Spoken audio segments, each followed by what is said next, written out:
Ayan, what's up dribblers at mga shooters, kamusta? Kamusta po kayo? Sinabi ni Robert Bolick sa issue matapos ang nangyari sa kanilang dalawa ng kapwa niya bidista na si Calvin Optana. At ang sinabi naman ni Justin Brownlee kina Glenn Cobontin at Jalen Johnson ng Rain or Shine, Elasto Painters. Tara, pag-usapan talakayan natin yan dito sa video ito matapos po ako maglambing sa inyo ng isang like, share, comment down below, and don't forget to subscribe and hit that notification bell button para lagi po tayong updated sa ating pong mga video. At lahat po ng ating shoutout ay nasa dulong bahagi lang po ng video ito.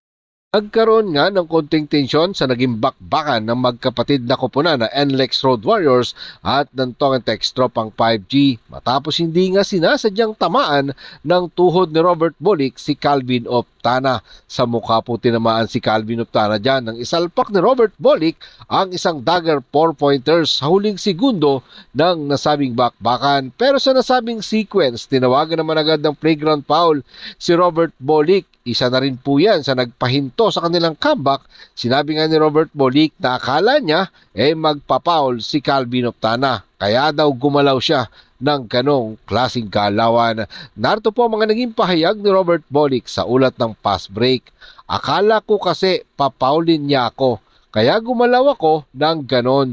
Hindi pala, timing lang. Natamaan siya. Okay lang. Wala namang problema. Wala. Kaibigan ko yun. Walang issue, basketball lang yan. Yan nga po mga sinabi ni Robert Bolick sa kanyang kapwa bidista na si Calvin Optana at nananatiling kalmado, wag nga lang pong palakihin pa ang nasabing issue. Well, for me, it's a part of the game, part of the ball game. Lalo na medyo nga mataas ang physicality ng laro. Mas maganda pa din na manatiling kalmado at pagkalang sa kapwa manlalaro. Minsan mga shooters, sobrang taas talaga ng emosyon sa laro. Pati nga kakampi mo minsan hindi na sinasadyang tamaan ng mga nagsuswing na siko. Ganun talaga ang basketball.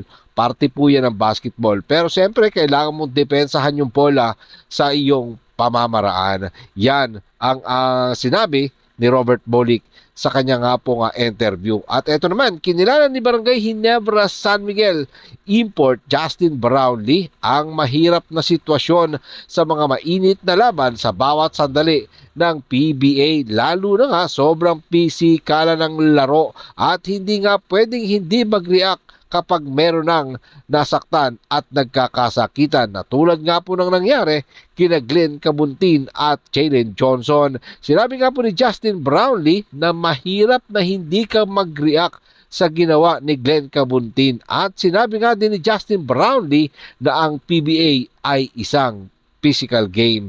Narito po mga sinabi ni Justin Brownlee sa ulat ng fast break. Nakita ko ang bakbakan nila at sa totoo lang, ito ay isang mahirap na sitwasyon na haharapin.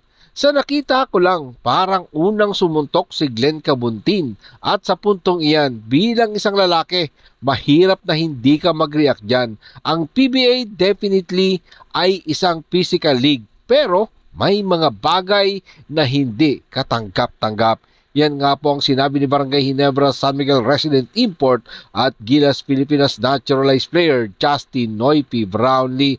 Ang insidente na nangyari kina Tong and Text Tropang 5G forward Glenn Cobontin at Rain or Shine Elasto Painters Import Jalen Johnson na parehas pinatawag ni PBA Commissioner Willie Marcial at ang kapwa manlalaro ay pinatawan ng suspension at pinagmulta ng PBA si Tong and Text Tropang 5G forward Glenn Cobontin at si Glenn Cobontin nga mga shooters ay nagsisisi din naman sa kanyang mga nagawa. 70k ba naman ang kanyang pinagmulta dito kay Glenn Cobontin at si Rain or Shine Elasto Painters Import Jalen Johnson 50k naman po yan. Pero sa kabila ng nangyari, healthy pa din pero ejected lang sila sa naging bakbakan. Maraming salamat po sa inyong panonood. Naman po ang inyong maging opinion. Diyan po natin yan pag-usapan sa comment section. Ingat and God bless everyone. Adjourn, pero katulad po ng ating nakagawian, bago po natin tapusin ang ating video, shoutout po kina